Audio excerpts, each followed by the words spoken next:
मुझे याद है he had a very interesting take on mock test series जो कि लिया करते थे जब हम रिवीजन के समय।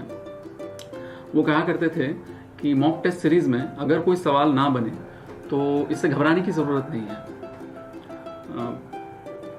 सवाल नहीं बना कोई दिक्कत नहीं है, लेकिन सवाल के पीछे का कंसेप्ट आप इस टेस्ट सीरीज़ के बाद इतने अच्छे से समझिए कि फ्यूचर में कभी भी अगर वो सवाल आए उस कंसेप्ट से रिलेटेड तो उस समय वो सवाल बन जाना चाहिए, उस समय गलती नहीं होनी चाहिए।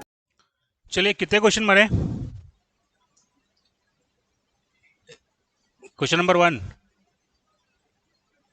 हाँ, क्वेश्चन 2 बन गया, 1 नहीं बना।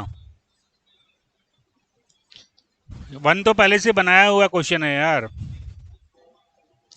क्वेश्चन नंबर 1 तो हाँ, चलो एंड 1 मिनट, चलो देख लेते हैं एक आध क्वेश्चन को। ये क्वेश्चन नंबर 1 तो किया हुआ क्वेश्चन है ऑलरेडी। इस टाइप का एक क्वेश्चन पहले करवाया था मैंने। चलो यहाँ पे अननोन कितने हैं? 4 नहीं, यहाँ पे 5 अननोन है। एक अननोन मेरे को दिख रहा है यहाँ पे T1 T2, 2 अननोन हुए। Acceleration of A, acceleration of B, 4 unknown हुए। पांचवा क्या?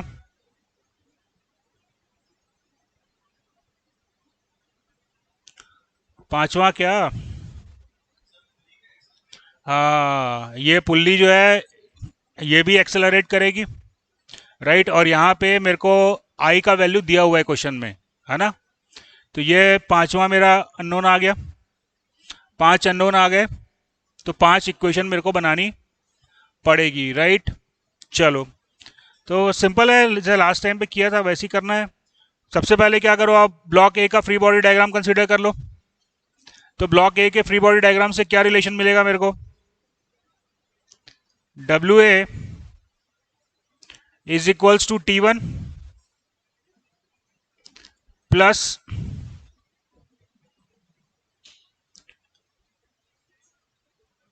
MA right. So that is equation number 1.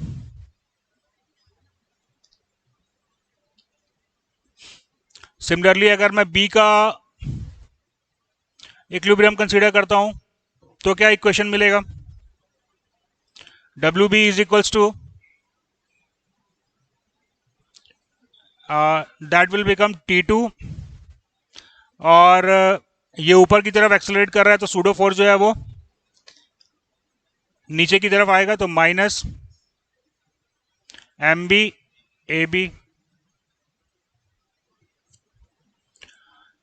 कोई दिक्कत, कोई समस्या? तो आप लोग को क्या नहीं आ रहा था यहां तक में? यहां तक हो गया। अभी आपको पता है कि ये जो सिस्टम है इसका आई सेंटर कहां पे है? इसका आई सेंटर जो है वो पॉइंट जी पे है। पॉइंट जी पे ही वेलोसिटी जीरो आएगी ना, और तो किसी पॉइंट पे नहीं आएगी। यही एक फिक्स पॉइंट है।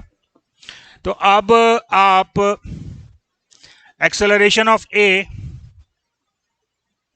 वुड बी अल्फा बाई से, इसको अपन ले लेते हैं R1,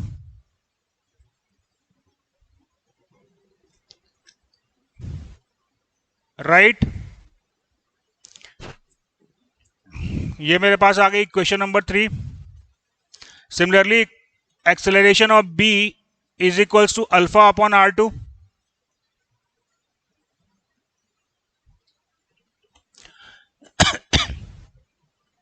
इसमें से क्या नहीं आ रहा था आपको? ये नहीं आ रहा था। ये तो अपन लास्ट टाइम जब किए थे तब भी ये काम अपन किए थे वहां पे भी, तो ये काम अपन वहां पे भी किए थे ना। अभी अननोन आपके पास में थे कौन कौन से? WA आपको मालूम है, WB आपको मालूम है, T1 अननोन है, MA आप निकाल लोगे क्योंकि WA आपको पता है, AA अननोन है, AB अननोन है, अल्फा अननोन है। 5 अननोन है। 4 इक्वेशन है, तो एक इक्वेशन आपको और बनानी है. Take the moment about point G. Moment about point G कितना आ रहा है?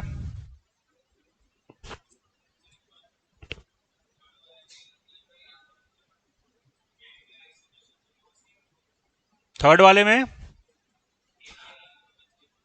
ए बाई आर वन होना चाहिए, मतलब अल्फा बाई आर वन होगा ना. ए बाई आर वन क्या होता है? अल्फा अल्फा को यहां पे अपन कंपेयर करके नॉर्मली अपन क्या करते हैं, अल्फा कांस्टेंट है तो A into R one equal to A B into R two होगा. सॉरी, अच्छा नहीं नहीं नहीं, ठीक है ठीक है ठीक ठीक, गलत, नहीं नहीं सॉरी.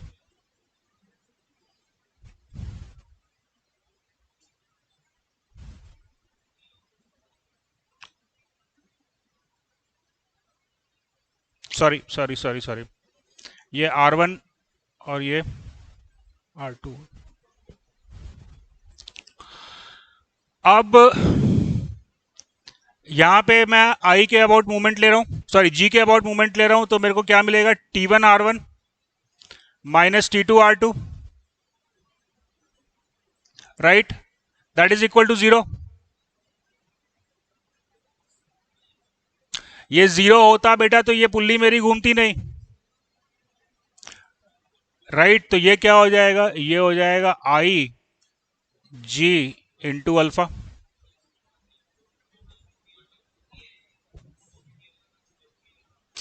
पुल्ली का फ्री बॉडी डायग्राम देखो ना मेरे भाई.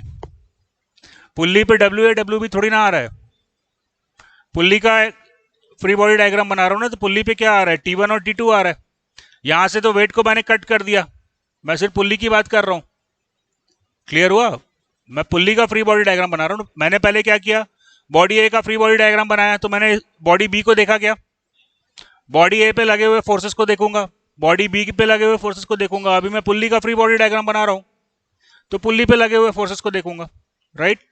Is that clear? Question number 2 बना नहीं बना? हाँ, क्या आंसर आया?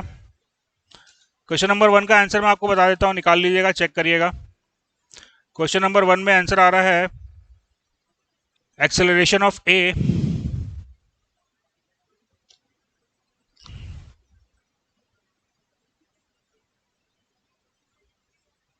फाइनल जो आंसर आ रहा है वो मैं आपको लिख दे रहा हूं. Acceleration of A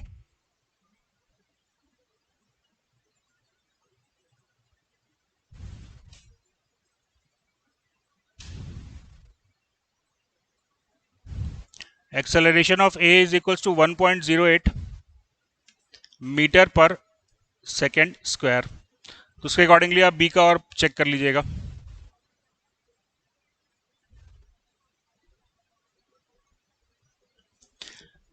question number 2 और क्वेश्चन नंबर 3 आप लोग ट्राई करेंगे घर पे, कोई दिक्कत होगा तो पूछेंगे मेरे से. आंसर बता देता हूं. क्वेश्चन नंबर 2 का आंसर आ रहा है T equal to M G by 3. Question number 3 क्या विदाउट स्लिपिंग की वही कंडीशन है क्या? जो कल अपन डिस्कस किए थे. हाँ, भूल गया तो नोट्स उठा के देखना रे भाई. विदाउट स्लिपिंग है मतलब फ्रिक्शन वहां पे लग रहा है, लेकिन म्यू इंटू आर के बराबर नहीं है वो, मतलब होगा ये जरूरी नहीं है, राइट. और वेलोसिटी जो सरफेस की वेलोसिटी होगी पॉइंट के ऑफ कांटेक्ट पे, वही वेलोसिटी मेरे को मिलेगी. क्वेश्चन नंबर 3 का आंसर मैं आपको बता रहा हूँ, ट्राई करिएगा घर में. नहीं बनता है तो फिर नेक्स्ट क्लास में डिस्कस करेंगे. एक्सेलरेशन आ रहा है 4/7 जी साइन थीटा. एक्सेलरेशन 4/7 जी साइन थीटा.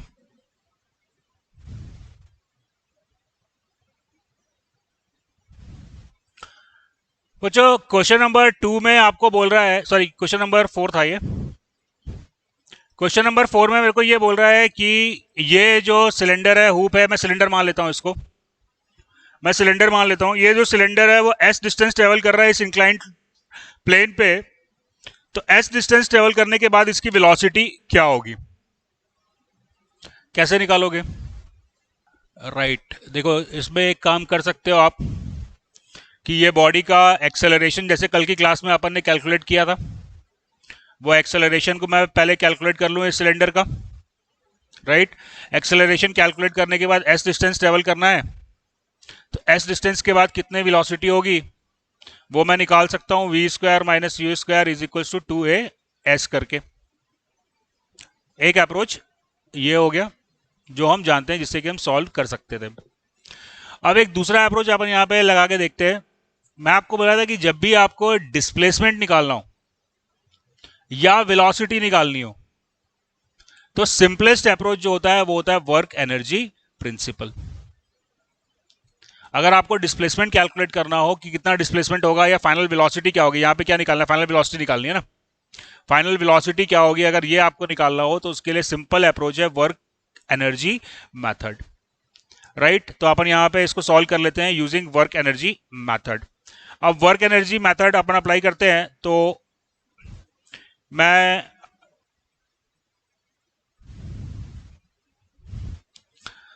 इसको सिलेंडर मान लेता हूं और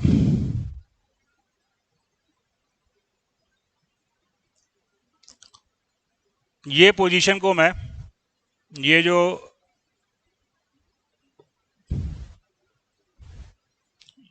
पोजीशन है, चलो ये एच डिस्टेंस अपन मान, एच जो है वो अपना हॉरिजॉन्टल डिस्प्लेसमेंट है इस सिलेंडर का। राइट, और यहां से मैं इसको मान रहा हूं कि ये इसका डेटम है ना, डेटम को तो पोजीशन 1 पे एनर्जी कितनी है, what is the energy at position 1? मेरे भाई इसको मैं अगर डेटम मान रहा हूं, मैं पॉइंट 1 को डेटम मान रहा हूं, तो एमजीएच कहां से हो गया, पोजीशन 1 पे जो इसकी एनर्जी होगी, अगर मैं ये पोजीशन 1 को डेटम मान रहा हूं, पोजीशन 1 के रिस्पेक्ट में मैं कैलकुलेट कर रहा हूं पोटेंशियल हेड को, तो पोजीशन 1 पे जो एनर्जी आई वो 0 आई। राइट,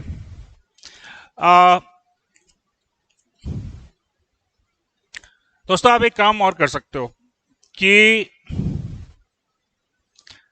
जो इस बॉल का सिर्फ आप काइनेटिक एनर्जी को कंसीडर करो, you just consider the kinetic energy of the ball. Potential energy का जो चेंज हुआ उसको आप एज्यूम कर सकते हो external work done on the ball. बात समझ में आ रही है? या तो आप काइनेटिक एनर्जी और पोटेंशियल एनर्जी स्टेट 1 और स्टेट 2 दोनों पे निकाल के कर सकते हो, या आप क्या कर सकते हो कि जो पोटेंशियल एनर्जी का चेंज हुआ that can be assumed as the external work done on the ball. Right, तो एक्सटर्नल वर्क डन मैं यहां पे निकाल लेता हूं जो बॉल के ऊपर हुआ, दैट इज, ये सिंपल अप्रोच बन जाएगा, जो एक्सटर्नल वर्क डन हुआ W वो कितना हो गया, mg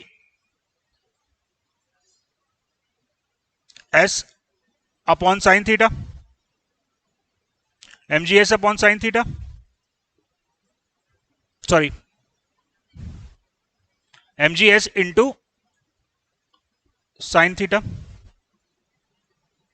ये s डिस्टेंस है, तो ये डायग्राम एक्चुअली ठीक से बना नहीं है, ये s डिस्टेंस है, तो जो वर्टिकल डिस्प्लेसमेंट आएगा वो कितना होगा, s साइन थीटा के बराबर होगा। Is it clear? तो जो ये चेंज इन पोटेंशियल एनर्जी है, या इसको मैं कह सकता हूं कि बॉल पे एक्सटर्नल वर्क डन है, दोनों तरीके से आप सॉल्व कर सकते हो, अप्रोच सेम है। तो अब यहां पे मैं जो पोटेंशियल एनर्जी का चेंज था उसको वर्क कंसीडर कर लिया, तो अब मेरे को जो चेंज निकालना है वो सिर्फ काइनेटिक एनर्जी का चेंज निकालना है। तो what is the kinetic energy at state 1? 0। Kinetic energy at state 2? Half of, that's it? नहीं बेटा, plus half of I omega square. क्यों? क्योंकि ये बॉल रोल कर रही है, तो इसमें लीनियर वेलोसिटी भी है और एंगुलर वेलोसिटी भी है। राइट, तो अब मेरे को इसका फाइनल वेलोसिटी निकालना है।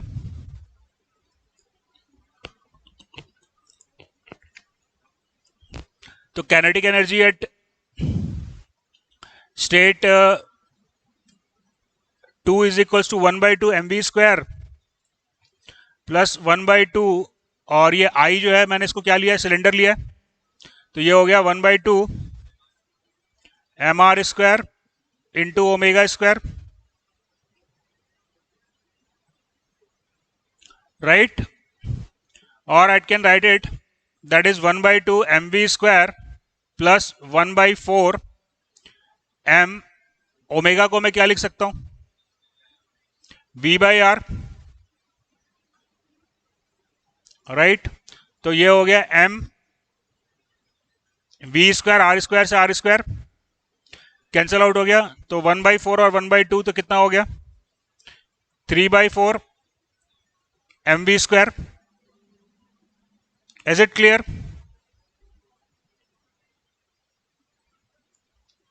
तो यहां पे चेंज इन काइनेटिक एनर्जी कितना आया,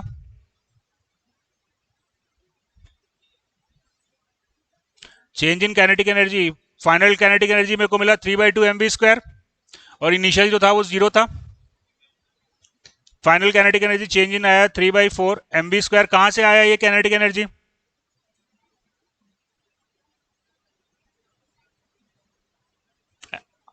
ये एनर्जी कहां से आया बॉल में, हाँ, जो ग्रेविटेशन ने जो इसके ऊपर एक्सटर्नल वर्क किया था, राइट, वो वर्क डन कितना था, वो अपन निकाल चुके हैं, दैट वाज क्या था, mg/s into sine theta, correct है। Loss of energy in the friction, क्यों, रोलिंग है तो फ्रिक्शन तो होगा, लेकिन रोलिंग के केस में फ्रिक्शन में एनर्जी का नुकसान नहीं होता है, ये कल की क्लास में मैं आपको बता चुका हूं, क्योंकि जिस पॉइंट पे फ्रिक्शन लग रहा है उस पॉइंट पे वेलोसिटी 0 है, तो loss of energy due to the friction in the rolling is 0। तो सीधा सीधा मेरे पास अब क्या इक्वेशन आ गया, mg/s sin theta is equals to 3/4 mv², तो क्या क्या कट जाएगा, m से m कट गया, ये आ गया 4/3 g s sin theta root over is equals to v। This point is clear to everybody. तो ट्राई करेंगे आप, रिमेनिंग जो दो क्वेश्चन बचे हुए हैं, क्वेश्चन नंबर 5 और क्वेश्चन नंबर 6, आंसर मैं आपको बता देता हूं दोनों क्वेश्चन का। एक चीज ध्यान में रखो कि अगर आपको फाइनल वेलोसिटी या डिस्प्लेसमेंट निकालना होता है, उस समय पे क्वेश्चन को सॉल्व करने के लिए वर्क एनर्जी मेथड नॉर्मली एक सिंपल तरीका बन जाता है। अभी मैं आपको एक्सप्लेन करना था, इसलिए मेरे को आपको इतना करना टाइम लगा, नहीं तो ये विद इन 30 सेकेंड इस क्वेश्चन को सॉल्व किया जा सकता था यूजिंग वर्क एनर्जी मेथड से, राइट। तो वर्क एनर्जी मेथड को ट्राई करेंगे जब आपको डिस्प्लेसमेंट या फाइनल वेलोसिटी कैलकुलेट करनी हो। क्वेश्चन नंबर 5 का आंसर मैं आपको बता देता हूं। क्वेश्चन नंबर 5 का आंसर है x equal to displacement equal to 5.5 metre, 5.5 metre, 3g/l। Question number 6 का आंसर है omega is equal to under root 3g/l, under root 3g/l। तो ये जो क्वेश्चन है इनको घर जाके ट्राई करेंगे, कम से कम 1.5 घंटा 2 घंटा देंगे इसको सॉल्व करने के लिए। अगर नहीं बनता है तो then you can ask me, otherwise ये जो क्वेश्चंस हैं ये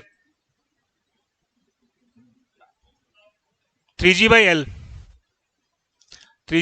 है। ये जो क्वेश्चंस मैंने आपको दिए हैं ये है solve example,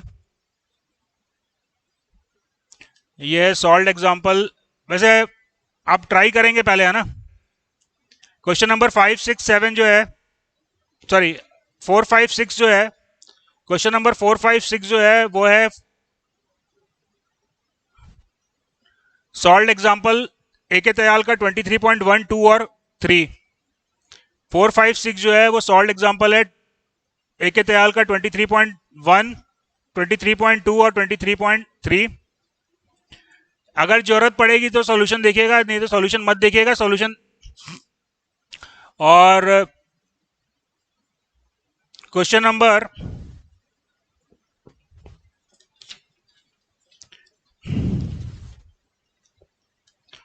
question number 1 2 3। Question number 1 है 22.5 सॉल्व एग्जांपल 22.5।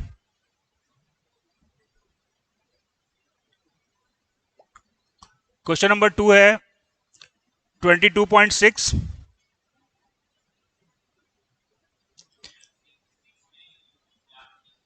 एक मिनट। और क्वेश्चन नंबर 3 है 22.7। हाँ बोलो क्या बोल रहा है, कौन सा क्वेश्चन? एक मिनट रुक जाओ। क्वेश्चन नंबर 6 कौन सा एग्जांपल बताया था आपको मैं?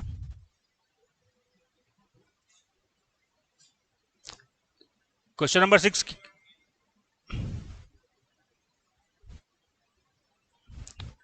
22.3 22.23.3 ना? क्या बोल रहा है? Uniform bar of mass m and length l hangs from a frictionless hand hinge, it is release from the horizontal position A B. Find. हाँ क्या दिक्कत है इसमें? आई क्या लेंगे? यूनिफॉर्म बार लिखा हुआ है, कल लिखवाया था बेटा। लास्ट क्लास पढ़ के आना होता है। हाँ बार मतलब क्या हाँ हाँ और क्या, right. M L square by 12। हाँ ठीक है, ठीक है तो इसको ट्राई करिएगा, और नहीं बनता है तो फिर नेक्स्ट क्लास में अपन डिस्कस करेंगे, और नेक्स्ट क्लास से अपन मैथ से स्टार्ट करेंगे। नेक्स्ट क्लास जो है वो मंडे को रहेगी, राइट? कल क्लास